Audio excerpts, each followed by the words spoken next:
Good Morning Business, Business Today. Et bonjour, notre invité effectivement à 7h20, c'est Antoine Hubert, le PDG et cofondateur d'Insect. Insect qui pivote, qui se restructure. On a besoin que vous nous expliquiez où on en est dans cette industrie qui produit des protéines et des engrais à base d'insectes. Vous venez de lever 160 millions d'euros. Ça fait quoi désormais Insect? Ça nourrit pas les insectes pour les hommes, c'est désormais que pour les... Bientôt peut-être. Ben non, justement, vous allez pivoter et vous concentrer sur les animaux.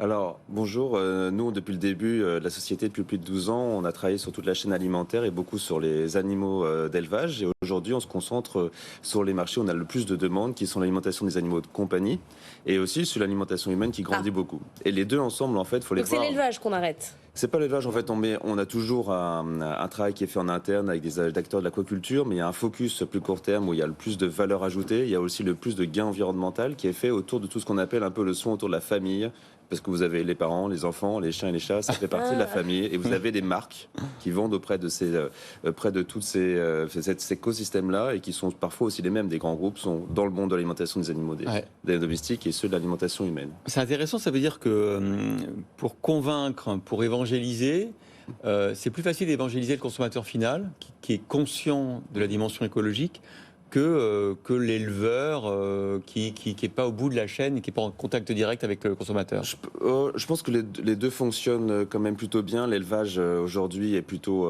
assez prêt. Les agriculteurs sont prêts à bouger, notamment dans le monde de l'aquaculture. Mais l'aquaculture n'est pas aussi développée que l'élevage de volailles ou de porcs en France, par rapport par exemple aux pays nordiques. Mais il y a un vrai intérêt des agriculteurs. Mais je pense que le premier aujourd'hui, c'est sur les engrais, ce qu'on fait, et ce qu'on fait encore beaucoup, hein, les engrais organiques qui permettent de réduire notamment les importations d'engrais minéraux de l'Est de l'Europe. Et ça contribue à tout ce qui est l'agriculture régénérative. Et simplement, c'est une question aussi de volume, de rentabilité à court terme, qui fait qu'on se focalise aussi sur ce qui a le plus d'impact économique et environnemental. C'est pour ça que vous fermez le site de production aux Pays-Bas et que vous faites un plan de départ en France. On vous a connu vraiment toujours sur une lancée ultra dynamique, enchaînant les levées de fonds. Là, il y a un petit moins bien, une réorientation de business ou c'est juste classique en fait? 160 millions levés aujourd'hui. Je ne sais pas si vous avez beaucoup de tours de table de cette taille-là depuis le début de l'année. Depuis même de quelques mois, on est dans une vraie crise financière qui est majeure, hein, qui est absolument vraiment significative comme celle en 2008 ou celle en 2000. Donc on ne se rend pas compte qu'il y a vraiment un creux complet de levée de fonds. Même c'est pas que des valorisations, c'est juste qu'il n'y a plus de levée de fonds qui se passe, notamment pour le très late stage. Donc lever 160 millions, c'est plutôt très rassurant. Parce mais lever des fonds et faire un plan de départ en même temps. Simplement, c'est un accès à la rentabilité qui est important. Parce que je t'en ai démontré qu'on se concentrait sur les marchés à haute valeur ajoutée, qu'on avait des nouveaux projets de sites de production qui se faisaient en partenariat industriel, des joint ventures. Donc ça, c'est hyper intéressant, parce qu'on n'est plus les seuls à mettre de l'argent seul dans des nouveaux projets. Vous avez des grands industriels qui s'investissent. On a annoncé des projets au Mexique et qui continuent. Effectivement, donc ça c'est très encourageant, mais ça veut dire qu'il y a certaines activités du coup qui s'arrêtent naturellement. Enfin, déjà notre centre chantier à Amiens, c'est à peu près à fait terminé, en plein démarrage. On a certaines fonctions qui ne sont plus actives. Je rappelle que Amiens, ça va être la plus grande ferme verticale au monde. Exactement. Hein, et que vous l'inaugurez quand? Elle tourne déjà, elle va continuer à tourner de plus en plus. On fera une inauguration officielle dans les prochains mois, à un moment où ce sera opportun au niveau politique. Mais tout ça pour dire que, en fait, il y a des fonctions qui naturellement sont moins, du coup, tournent moins, qui ont moins de besoins. Et simplement aux Pays-Bas, on a réussi à faire,